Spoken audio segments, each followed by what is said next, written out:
Special performance വരുന്നത് ആരാണെന്ന് അറിയാനായിട്ട് വീഡിയോ പ്രൊഫൈലാണ്. പഠനത്തോടൊപ്പം നൃത്തവും ഒരുമിച്ച് കൊണ്ടുപോകുന്ന ഒരു യുവ കലാകാരൻ ദീപു. ഏരിയൽ സിൽക്ക് ഡാൻസ് എന്ന വ്യത്യസ്ത ഐറ്റവുമായി കൈകോർക്കുന്ന ഈ കലായൗവനം കൊല്ലം പരവൂർ സ്വദേശിയും എഞ്ചിനീയറിംഗ് വിദ്യാർത്ഥിയുമാണ്. യൂട്യൂബ് വഴി പഠിച്ചെടുത്ത ഈ നൃത്തരൂപം ഇന്ന് വേദികളിൽ ഏറ്റവും കൂടുതൽ കയ്യടികൾ ദീപുവിന് നേടിക്കൊടുക്കുന്നു. 6 വർഷത്തെ നൃത്തപരിചയത്തിനു പുറമെ ചിത്രരചനയിലും തന്റെ സർഗവൈഭവം തെളിയിക്കുന്നു ദീപു. പഠനത്തിനിടയിലും അമ്പലപ്പറമ്പുകളിൽ തന്റെ നൃത്തവൈഭവം അടയാളപ്പെടുത്തുന്ന ദീപു ഡാൻസ് ലോകത്തെ ഭാവി വാഗ്ദാനം കൂടിയാണ്. കോമഡി ഉത്സവ വേദിയിലേക്ക് ദീപുവിന് സ്നേഹസ്വാഗതം.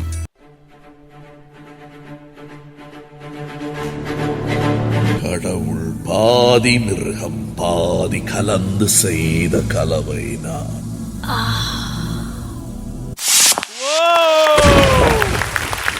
வெளியே மிருகம் உள்ளே கடவுள் விளங்க முடியா கவிதை நான்.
ചില സമയത്ത് പേടിച്ച് നമ്മൾ ആകെ തകർന്നിരിക്കുകയായിരുന്നു. പക്ഷേ എൻത്രോൾഡ് കേട്ടോ, ശരിക്കും പറഞ്ഞാൽ അമേസിങ് ആക്ട് എന്നൊക്കെ പറയില്ല, അതേ ലെവലായിരുന്നു. ദീപു ഇത് എവിടെ ട്രെയിൻ ചെയ്യണം ദീപു ഇങ്ങനെ? സ്വന്തമായിട്ട് പഠിച്ച ആണ്. പക്ഷെ ഇത്രയും ഒരു സ്പേസ് ഒക്കെ വേണ്ടേ? അപ്പൊ ദീപു എവിടെയായിരിക്കും ഈ ട്രെയിനിങ് നടക്കുന്നത്? തെങ്ങുണ്ട്, തെങ്ങിലും വീട്ടിലാ ഭിത്തിയിലും കൂടി കെട്ടിയിട്ട്. കാരണം അത് എടുത്തു പറയേണ്ട ഒരു കാര്യമായതുകൊണ്ടാണ് ഇത് പറഞ്ഞത്. കാരണം എന്ന് വെച്ചാൽ ഇപ്പം ഇതേപോലുള്ള ഇന്റർനാഷണൽ ആക്സ് ഇഷ്ടം പോലെ ഉണ്ട്. അവർക്ക് ഇതിനുള്ള പ്ലാറ്റ്ഫോം ഉണ്ട്, കറക്റ്റ് ആയിട്ടുള്ള സ്പേസും സേഫ്റ്റി നെറ്റുകളും ഒക്കെ വെച്ചിട്ടാണ് അവർ പ്രാക്ടീസ് ചെയ്യണത്. സാനിയ ഇത് ചെയ്യണ ആളും കൂടിയാണല്ലേ? സാനിയുടെ എനിക്കൊണ്ട് ഇൻസ്റ്റയിലും ഒക്കെ ഞാൻ കണ്ടിട്ടുണ്ട് സാനിയ ഇതേപോലുള്ള ആക്സ് ചെയ്യണത്. അപ്പൊ സാനിക്കും അറിയാലോ ഇതൊരു ട്രെയിൻ ചെയ്തത്. വീട്ടിൽ ആലോചിച്ച് നോക്കി, ആ തെങ്ങിൽ കെട്ടിയിട്ടാണ് ട്രെയിൻ ചെയ്തതെന്നുള്ളതിന് ദീപുന് ഈ കൈയടി പോരാ കേട്ടോ. സെഞ്ചുടാ, ദീപിന്റെ വീട് എവിടെ? കൊല്ലോ? കൊല്ലം പരവൂര്. ആദർശ് സംസാരിക്കുന്ന പോലെ തോന്നി, അതുകൊണ്ട് ഞാൻ ചോദിച്ചത്. കൊല്ലോണെന്ന് എനിക്ക് വെറുതെ തോന്നിയ സെൻസ് ചെയ്താണ് ഞാൻ. ശരിക്കൊരു ഗബ്രിയേൽ മാലാഖനാണ് നമുക്ക് കിട്ടിയത്. ഗബ്രിയേൽ മാലാഖ നമ്മുടെ ഇതനുസരിച്ചിട്ട് പറയുന്നത് രക്ഷകനാണ്, നമ്മളെപ്പോഴും രക്ഷപ്പെടുത്തുന്ന ഒരാളാണ്. ഇതിപ്പോൾ സ്വന്തം രക്ഷിക്കാൻ ഒരാൾ വേണം. യഥാർത്ഥത്തിൽ ദീപിൻ്റെ കൂടെ ഒരു കാവൽ മാലാഖയുണ്ട്, യാതൊരു സംശയമില്ല. കാരണം ഇങ്ങനത്തെ ഒരു ആക്ടൊക്കെ ചെയ്യണമെങ്കിൽ അഡ്വഞ്ചറാണ്, അഡ്വഞ്ചറസ് എൻ്റർടൈൻമെൻ്റ് ആണത്. നമുക്ക് അഡ്വഞ്ചറിൻ്റെ ആ ഫീലാണോ എൻ്റർടൈൻമെൻ്റ് ആണോ എന്നുള്ളൊരു സംശയമുണ്ട്. ചില സിനിമകൾ, ദ വാക്ക് എന്ന് പറഞ്ഞ സിനിമ, അത് കാണുമ്പോൾ ത്രൂ ഔട്ട് നമുക്കുണ്ടാവുന്ന ഒരു ഫീലുണ്ട്. ഫുൾ ടൈം ടെൻസ്ഡ് ആണ്. ഭയങ്കര ഒരു വിജയം നേടിയതിൻ്റെ ഒരു അല്ലേ, ഭയങ്കര കോൺഫിഡൻ്റ് ആയിരിക്കും, കോൺഫിഡൻസ് ആയിരിക്കും. ശരിക്കും പറഞ്ഞാൽ എത്ര മീറ്റർ തുണിയാണ് ഒരു സൈഡ്? 20 feet. 20 feet ഉണ്ട്. ഓക്കെ, 20 feet തുണി വെച്ചിട്ടാണ്. അതിലാണ് ശരിക്കും നിങ്ങൾ ജീവനാണ് കിടന്ന് കളിക്കുന്നത്. ആ 20 feetന്റെ വിശ്വാസത്തിലും പിന്നെ ഇവിടെ കുറെ പേര് അച്ഛനുണ്ട് കൂടെ സപ്പോർട്ട് ചെയ്യാനുണ്ടായിരുന്നു. നമുക്ക് ആ ആൾക്കാരൊന്ന് വിളിക്കാം, അവരൊന്ന് വിളിക്കണം എന്തായാലും.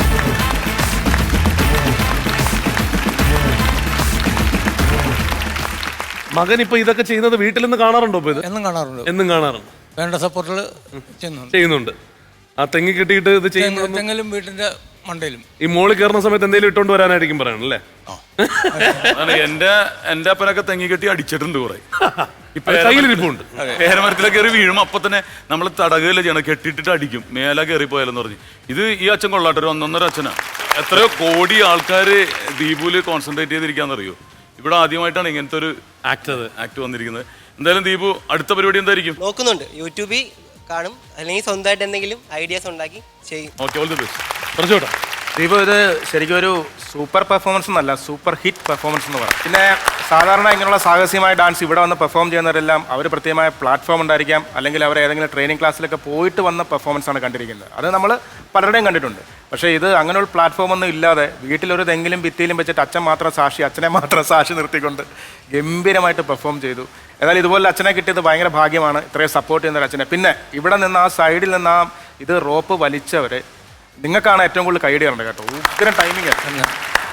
കാരണം നിങ്ങളുടെ ഒരു ടൈമിംഗ് മാറിക്കഴിഞ്ഞാൽ ചിലപ്പോൾ മേളിൽ നിൽക്കുന്ന താഴെ വരും അല്ലേ? ആ ടൈമിംഗ് പോയാൽ തീർന്നു. ഉഗ്രം ടൈമിംഗ് ആണ് കേട്ടോ. നിങ്ങൾക്ക് ഭയങ്കരമായിട്ടുള്ള അഭിനന്ദനം. എന്തായാലും ദീപു ഇനിയും ഇതുപോലെ പഠിച്ച് ഗംഭീരമായിട്ട് കുറെ പെർഫോമൻസ് ആയിട്ട് വരിക. Okay, all the best. അപ്പൊ ഈ 4 പേരെയും പ്രതികരിച്ച് ഇതൊക്കെ ചെയ്ത് ശീലമുള്ള ഒരാൾ ഇവിടെ ഇരിപ്പുണ്ടല്ലോ. സാനിയ, എങ്ങനെ ഉണ്ടായിരുന്നു ദീപുവിന്റെ പെർഫോമൻസ്? എനിക്ക് ഭയങ്കര ഇഷ്ടമായി. പ്രത്യേകിച്ച് ആ ഓരോ ബീറ്റിനനുസരിച്ച് ചേട്ടന് സ്പിൻ ചെയ്ത് വീഴുന്നുണ്ടല്ലോ, അതൊക്കെ ടൈമിൽ ചെയ്തു.